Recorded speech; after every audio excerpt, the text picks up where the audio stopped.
بسم اللہ الرحمن الرحیم۔ محترم ناظرین، السلام علیکم ورحمۃ اللہ وبرکاتہ۔ جیسا کہ آپ جانتے ہیں کہ ہمارا چینل اسلامی معلومات پیش کرنے کے ساتھ ساتھ دینی اور فقہی مسائل سے بھی آگاہی فراہم کر رہا ہے۔ چند دنوں پہلے سجدہ صحف پر مکمل تفصیلات آپ تک ہم نے پہنچائیں اور جنہیں آپ لوگوں نے بہت زیادہ پسند کیا۔ آج بھی ہمارے پاس ناظرین کی طرف سے چند سوالات ہیں اور ان کے جوابات حاصل کرنے کے لیے ہم نے ایک بار پھر دعوت دی ہے اپنے معزز مہمان جناب ڈاکٹر مفتی محمد حسین صاحب کو۔ آئیے ان سوالات کے جوابات حاصل کرتے ہیں۔ السلام علیکم ورحمۃ اللہ وبرکاتہ۔ وعلیکم السلام ورحمۃ اللہ وبرکاتہ۔ مفتی صاحب ٹوبہ ٹیک سنگھ سے ایک صاحب سوال کرتے ہیں کہ میں بچپن میں نماز اور روزے کا بہت پابند تھا، لیکن اب پابندی برقرار نہیں رہی۔ 2 دن نماز پابندی کے ساتھ ادا کرتا ہوں اور پھر نماز میری مس ہو جاتی ہے اور اب وہ ذوق بھی نہیں ہے، تو ایسا کیوں ہے اور کیا اس سے نکلنے کا کوئی راستہ ہے؟ بسم اللہ الرحمن الرحیم۔ بہت دفعہ بہت سارے ہمارے بھائیوں کو زندگی کے اس مرحلے پر یہ سوال پیش آتا ہے کہ بچپن کے زمانے میں ان کے مزاج میں سلامتی اور سوچ کے اندر صفائی، نمازوں کی پابندی، اخلاق، ادب، بہت ساری خوبیاں ایک بچے کے اندر ایسی نمایاں طور پر موجود ہوتی ہے کہ اس بچے کا بچپن قابل رشک ہوتا ہے۔ جب وہ ذرا ہوش سنبھالتا ہے، مختلف سوسائٹی اور صحبت اختیار کرتا ہے اور ہوشیار ہو جاتا ہے تو بس اوقات اس کے اعمال میں، اخلاق میں، کردار میں، نمازوں کی پابندی میں نمایاں فرق آنے لگتا ہے۔ اس میں ایک سوال تو یہ ہے کہ ایسا کیوں ہوتا ہے، اور دوسرا سوال یہ ہے کہ اگر ایسا ہو جائے تو پھر حل کیا ہے۔ تو جہاں تک پہلے سوال کا تعلق ہے تو ہم یہ سمجھتے ہیں کہ ایک تو اس وقت بچے کا دل صاف ہوتا ہے، نفسانی خواہشات سے وہ پاک ہوتا ہے، اور ایک اللہ کا وہ ولی ہوتا ہے۔ نتیجتاً اس کے دل میں جو خیالات آتے ہیں وہ بڑے اچھے، عمدہ اور صاف ہوتے ہیں، اور طبیعت جو ہے وہ نیکی کی طرف مائل ہوتی ہے۔ اس کے اندر ایک بہت بڑا دخل جو ہے اس کے والدین کے اعمال کا اور کردار کا ہوتا ہے۔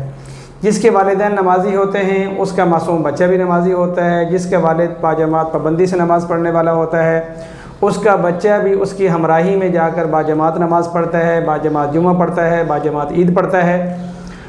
اور اس کے ساتھ ساتھ اس وقت ایک بچے کے دل میں بڑوں کا خوف ہوتا ہے، ڈر ہوتا ہے، استادوں کی بات کو لینے کا احساس ہوتا ہے، تو وہ صحبت اور تربیت اور مزاج کی سلامتی وہ اس کو نیک رکھتی ہے، نیک راستے پہ لگاتی ہے، شیطان کے حملوں سے اکثر محفوظ ہوتا ہے، اور باجماعت نماز کا وہ اہتمام کرتا ہے۔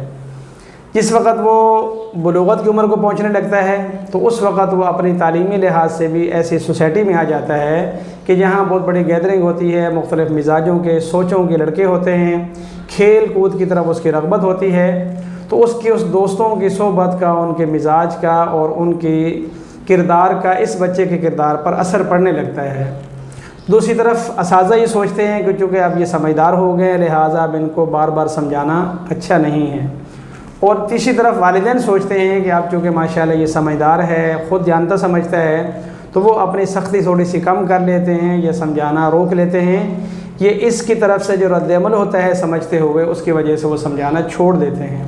تو نتیجتاً نفس کی سستی یا پھر بری صحبت کی وجہ سے ایک نماز پہ غفلت ہوئی تو وہ نفس اور شیطان اس کو ایک اور نماز سے غافل کرتا ہے، باجماعت سے غافل کرتا ہے، یہاں تک کہ اس کے اخلاق پر اثر انداز ہوتا ہے، اس کے کردار پر اثر انداز ہوتا ہے، اس کی سوچ اور افکار پر اثر انداز ہوتا ہے۔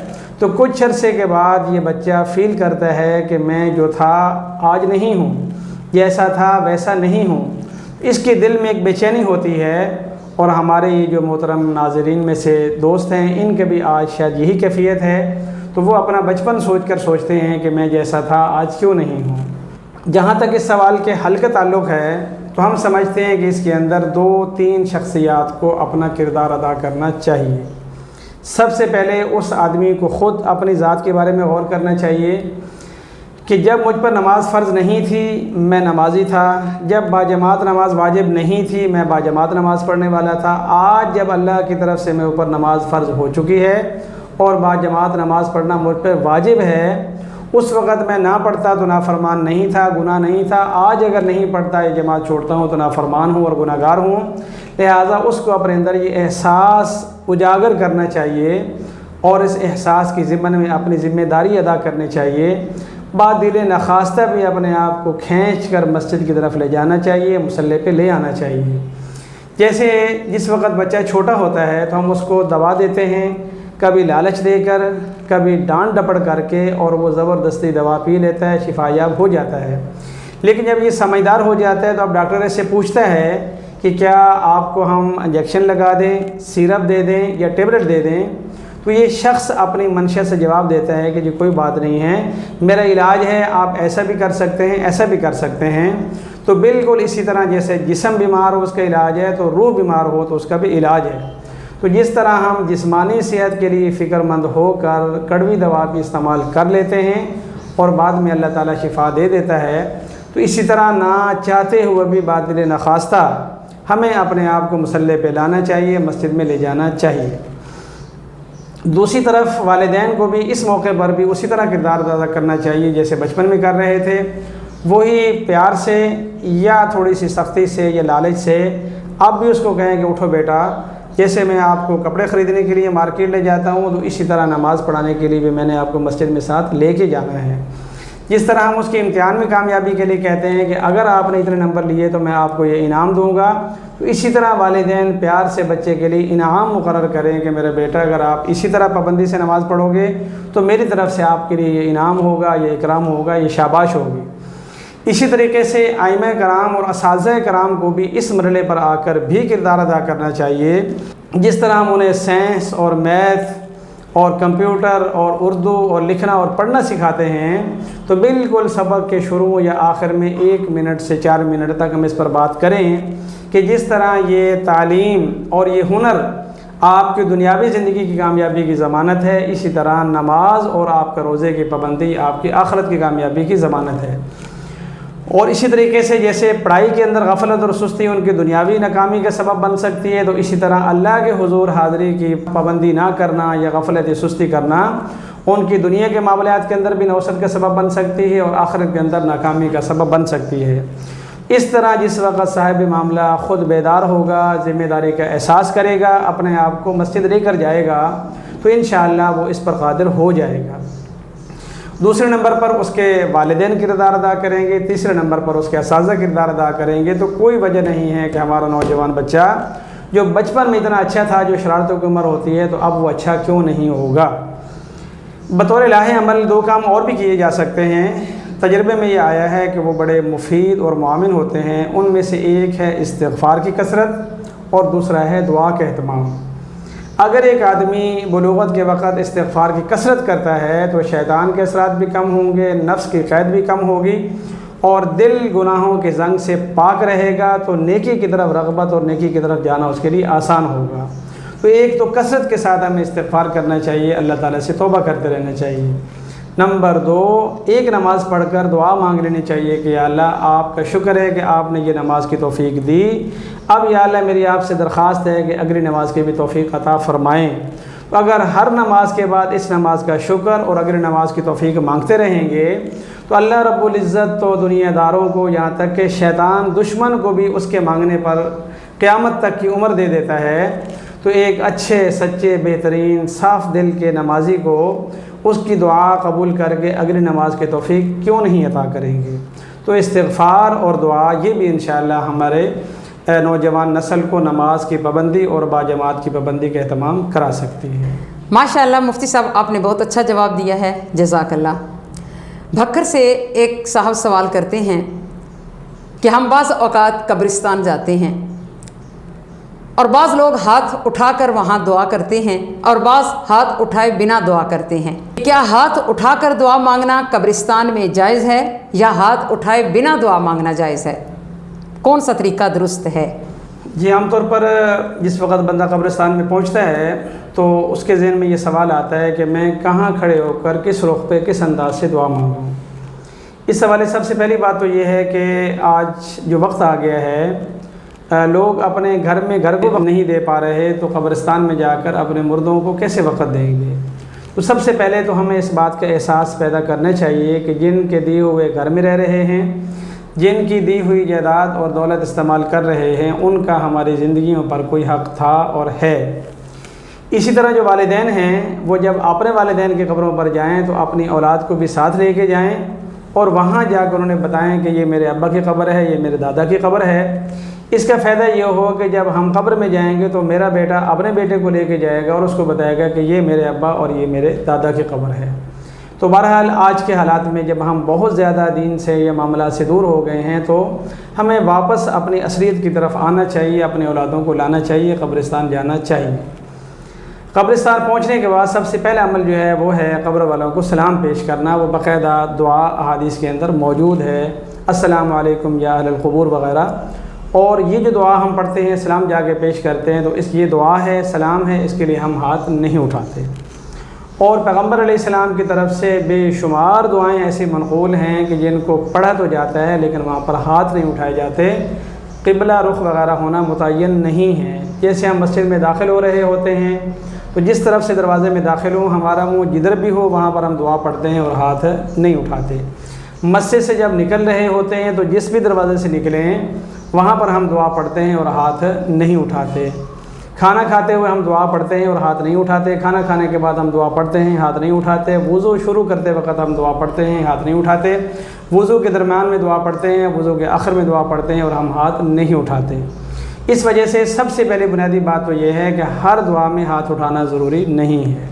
لہٰذا اگر ایک ہمارا بھائی قبرستان جاتا ہے، عمومی طور پر ایک سلام پیش کرتا ہے، پھر اس کے بعد اپنے والد، بھائی، عزیز، قریب یا کسی دوست کی قبر پہ جا کے کھڑا ہوتا ہے تو نیچے ہاتھ لٹکائے ہوئے اگر وہ قرآن پاک پڑھتا ہے، ہاتھ اٹھائے بنا کھڑے کھڑے دل میں اللہ تعالیٰ سے سوال کرتا ہے، دعا مانگتا ہے کہ یا اللہ میرے اس بھائی کی یا والد کی بخشش فرما، جو میں نے پڑھا ہے اسے قبول فرما، اس کا ثواب اس کی روح کو پہنچا، تو یہ بھی مناسب ہے، ٹھیک ہے، اس میں کوئی حرج نہیں۔ البتہ کچھ لوگ ایسے ہوتے ہیں کہ انہیں تسلی نہیں ہو رہی ہوتی جب تک وہ ہاتھ اٹھا کے دعا نہ مانگ لیں، انہیں لگتا ہے کہ شاید میں صحیح طرح دعا مانگ نہیں پایا۔ اس کے لیے پھر بہتر اور مناسب طریقہ یہ ہے کہ قبر کے پاس کھڑا ہو جائے لیکن اپنا رخ جو ہے وہ قبلے کی طرف کر لے اور ادھر قبلے کے رخ کر کے اللہ تعالیٰ سے دعا مانگ لے۔ اس کا ایک فائدہ یہ ہوگا کہ خود اس کو تسلی ہوگی کہ میں نے ساری دعا پڑھ لی ہے، مانگ لی ہے، اور دوسرا دیکھنے والے کو بھی یہ شبہ نہیں ہوگا کہ شاید یہ قبر والے سے مانگ رہا ہے۔ اسے پتہ ہوگا کہ یہ قبلے کی طرف رخ کر کے اللہ سے مانگ رہا ہے اور قبلے کے رخ کر کے ہم مسجد میں بھی بیٹھ کے دعا مانگتے ہیں، اس میں کوئی حرج نہیں ہے۔ تو یہ اس طریقے سے اگر ہم انشاءاللہ قبرستان میں جا کے دعا کریں گے تو کسی کو ہمارے بارے میں کوئی شبہ بھی نہیں ہوگا اور مناسب انداز سے ہم دعا مانگ کر بھی فارغ ہو جائیں گے۔ ماشاءاللہ مفتی صاحب بہت خوبصورت آپ نے بات کی کہ اگر آج بیٹے کو باپ آگاہی دے رہا ہے تو وہ بیٹا کل اپنے بیٹے کو بھی آگاہی دے گا کہ یہ میرے باپ کی قبر ہے۔ جھنگ سے ایک صاحب پوچھتے ہیں کہ کاروبار میں زیادہ نفع لینا اور بینک اکاؤنٹ پر جو نفع ملتا ہے کیا یہ سود ہے؟ یہ بھی عام طور پر آج جب حالات ایسے ہیں کہ ہر آدمی کاروبار نہیں کر سکتا اور کچھ نہ کچھ وہ اپنی جمع پونجی رکھتا ہے، تو کئی دفعہ دوستوں کے مشورے سے یا اپنے ذہن میں خیال آتا ہے کہ کیوں نہ میں اپنے رکھے ہوئے پیسے سے سرمایہ کاری کر لوں اور اس سے کچھ میں نفع کما لوں، پیسے پڑے کم ہونے کی بجائے کچھ نہ کچھ بڑھ جائیں۔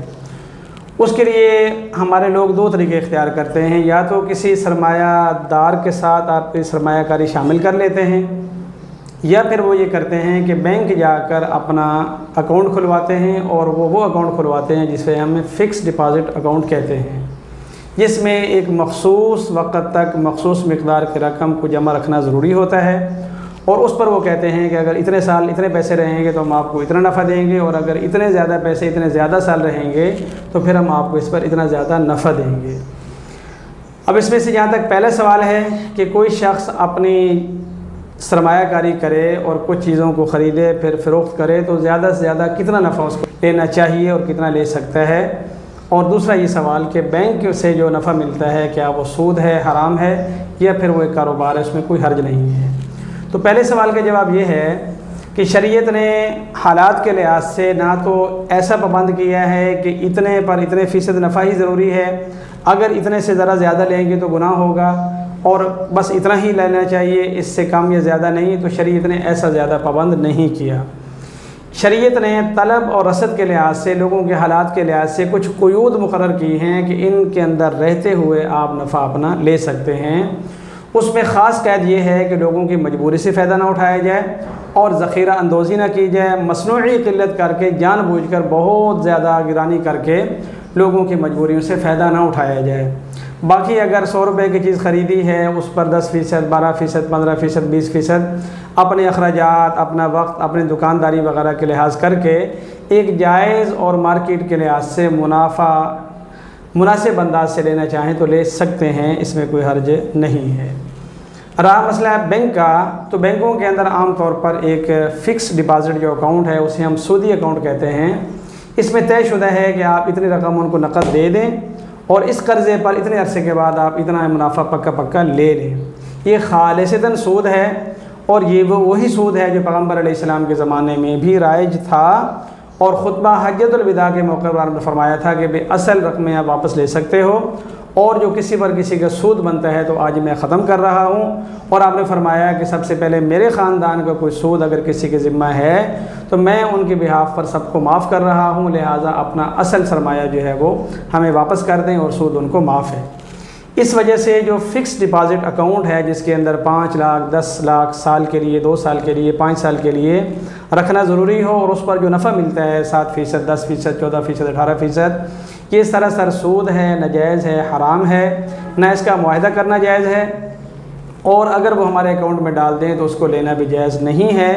بالفرض اگر ہمارے اکاؤنٹ میں وہ سودی رقم آ جاتی ہے تو ایک ناپاک چیز کی اس کی مثال ہے۔ تو اگر کسی آدمی کے جسم یا کپڑے کے ساتھ ناپاکی لگ جائے تو ہم اس پہ خوش نہیں ہوتے، اس کو فروخت نہیں کرتے، اس کو اپنا فائدہ نہیں گردانتے، بلکہ ہم اس جسم کو، کپڑے کو دھو لیتے ہیں۔ تو اسی طریقے سے اگر ہمارے اکاؤنٹ میں آ جائے تو بغیر ثواب کی نیت سے وہاں سے اٹھا کے کسی بھی غریب کو دے کر اپنا پلہ صاف کرنا ضروری ہے۔ اس میں ہم ثواب کی نیت نہیں کریں گے، کیونکہ اللہ رب العزت پاک ہے اور اپنے نام پر وہ پاک مال قبول کرتا ہے، حرام مال قبول نہیں کرتا۔ البتہ آج کل کے حالات میں کچھ ایسے بینک وجود میں آ گئے ہیں جو اپنے آپ کو غیر سودی بینک ڈکلیئر کرتے ہیں۔ ان کی ایک عمومی مثال جو ہے وہ میزان بینک کی ہے۔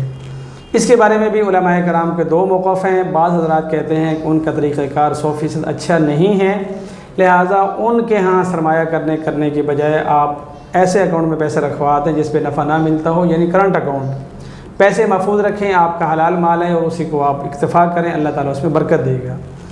کچھ حضرات کی رائے یہ ہے کہ وہ اس کو باقاعدہ کاروبار میں لاتے ہیں، اور ان کے ہاں علماء کرام کا شرعیہ بورڈ ہوتا ہے، شرعی نگران ہوتا ہے، شرعی ایڈوائزر ہوتا ہے، اور وہ ان کی سرمایہ کاری کی مدوں کو نگرانی کرتا ہے کہ کیا یہ شریعت کے موافق ہیں یا مخالف ہیں۔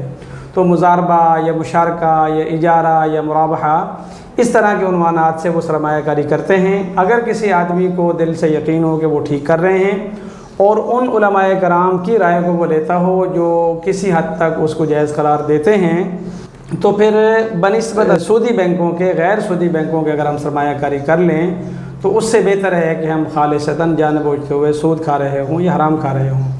ہاں اگر کوئی اس سے زیادہ عزیمت کا مالک ہے، توکل والا ہے، تو بے شک اپنے پیسے محفوظ رکھ لے، تھوڑے پہ اکتفا کر لے، اللہ تعالیٰ برکت دے گا، یا پھر تھوڑا سا رسک لے کر وہ خود سے کاروبار کر لے، نفع ہوگا یا نقصان ہوگا وہ اللہ مالک ہے، لیکن وہ ہوگا اس کا اپنا اور خالص حلال ہوگا۔ اللہ رب العزت ہمیں حلال کمانے کی اور حلال کما کر حلال ہی کھانے اور بچوں کو کھلانے کی توفیق عطا فرمائے۔ آمین ثم آمین۔ ماشاءاللہ بہت خوبصورت آپ نے جواب دیا۔ بہاولپور سے ایک بھائی سوال کرتے ہیں، قرآنی دعاؤں کی بجائے درود شریف پڑھنا کیسا ہے؟ یہ بھی کبھی کبھار جس وقت ہم دعاؤں کی فضیلت سنتے ہیں تو ہمارے ذہن میں آتا ہے کہ ہمیں دعائیں پڑھ لینی چاہیے۔ جب ہمارے سامنے درود پاک کی فضیلت آتی ہے اور ہمیں لگتا ہے کہ سب کچھ تو درود پاک میں ہے، ہم اس کو چھوڑ کر دعائیں کیوں مانگیں، تو پھر دل یہ کہتا ہے کہ ہم درود پاک ہی پڑھتے رہیں۔ تو ایسے میں پھر یہ ذہن میں سوال آ جاتا ہے کہ ایک کی بجائے ہم دوسرے کو لیں یا دوسرے کے بجائے پہلے کو لیں۔ اس کا جواب یہ ہے کہ جس طرح درود پاک نبی کریم صلی اللہ علیہ وسلم نے صحابہ کرام کو سکھایا، ہم تک پہنچایا، پڑھنے کا طریقہ بھی بتایا، فضیلت بھی بتائی، برکت بھی بتائی، بالکل اسی طرح خود نبی کریم صلی اللہ علیہ وسلم نے ہی وہ دعائیں پڑھی بھی، سکھائیں بھی، پڑھنے کی تلقین بھی فرمائی، صحابہ کرام کے ذریعے سے ہم تک پہنچائیں۔ اس وجہ سے درود پاک کی اپنی برکت ہے، اپنی فضیلت ہے، اپنا اجر ہے، اپنا اثر ہے، اور دعاؤں کی اپنی برکت ہے، اپنی فضیلت ہے، اپنا اثر ہے۔ تو درود پاک پڑھنے کے وقت درود پاک پڑھنا ہی بہتر اور افضل ہے، اور دعاؤں کے موقع پر دعا پڑھنا ہی افضل اور بہتر ہوگا۔ جس طرح نماز میں اللہ رب العزت نے قرآن پاک کی تلاوت بھی رکھی، رکوع کی تسبیحات بھی رکھی، تشہد بھی رکھی، درود بھی رکھا اور دعا بھی رکھی۔ اگر اللہ کے علم میں درود پاک پڑھنا ہی سب کچھ ہوتا تو پھر ہمارے رکوع میں بھی درود پاک ہوتا، سجدے میں بھی درود پاک ہوتا، دو سجدوں کے درمیان بھی درود پاک ہوتا، درود پاک سے پہلے بھی درود پاک ہوتا، درود پاک کے بعد بھی درود پاک ہوتا۔ لیکن نہیں، اللہ رب العزت نے پہلے تشہد کو فرمایا، پھر اس کے بعد درود پاک فرمایا، درود ابراہیمی، اور اس کے بعد دعا اور پھر سلام۔ اسی طرح قیام کے اندر قراءت سورۃ فاتحہ اور رکوع کے اندر تسبیحات۔ بالکل یہ ایسے ہی ہے جیسے دودھ بھی اللہ کی نعمت ہے، شہد بھی اللہ کی نعمت ہے، دونوں میں شفا ہے۔ تو شہد کے وقت شہد کی فضیلت اور اہمیت ہوگی، اور دودھ کے وقت دودھ کی فضیلت اور اہمیت ہوگی، اور کسی وقت دودھ اور شہد دونوں کو ملا کر بھی استعمال کرنا بہتر اور اچھا ہوگا۔ اس وجہ سے جن موقعوں کی جو دعائیں ثابت ہیں ان کو وہاں پر ادا کرنا چاہیے۔ ہاں، اس دعا سے پہلے بھی درود پاک پڑھ سکتے ہیں، دعا کے بعد بھی درود پاک پڑھ سکتے ہیں، اور جس جگہ درود پاک ہے پھر اس وقت درود پاک پڑھنا ہی زیادہ افضل اور برکت کا باعث ہوگا، اس کی جگہ دوسری چیز کو لے کر آنا مناسب نہیں ہوگا۔ تو اس لیے درود پاک برکت والا ہے، فضیلت والا ہے، اجر والا ہے، انسان کے درجے بلند ہوتے ہیں جنت کے اندر، اسی طرح اس کی بخشش ہوتی ہے، اللہ کی رحمت آتی ہے۔ تو ایک معتد بھی وقت درود پاک کو دینا چاہیے، پکے سچے اچھے امتی ہونے کی یہ علامت ہے، اور پیغمبر علیہ السلام کا ہم پر حق ہے۔ لیکن کھانے کے شروع میں، کھانے کے درمیان میں، کھانے کے آخر میں، گھر میں داخل ہوتے وقت، گھر سے نکلتے وقت، جہاں جہاں پیغمبر علیہ السلام نے دعائیں فرمائی ہیں وہاں پر دعا پڑھی جائے۔ ہاں، یہ کر سکتے ہیں کہ اس سے پہلے پڑھ لیں بسم اللہ والصلاۃ والسلام علی رسول اللہ اللہم انی اسألک من فضلک۔ تو یہاں درود پاک بھی ہو جائے گا، بسم اللہ بھی ہو جائے گی، دعا بھی ہو جائے گی، برکت بھی ہو جائے گی، بخشش بھی ہو جائے گی، اور دعا کا ہمیں اثر، نتیجہ اور فائدہ بھی مل جائے گا۔ ماشاءاللہ، جزاک اللہ، بہت خوبصورت انداز میں آپ نے جوابات دیے۔ معزز ناظرین، اللہ رب العزت ہمیں دین کی سمجھ عطا فرمائے۔ اسی کے ساتھ ہم آپ سے اجازت چاہتے ہیں۔ السلام علیکم ورحمۃ اللہ وبرکاتہ۔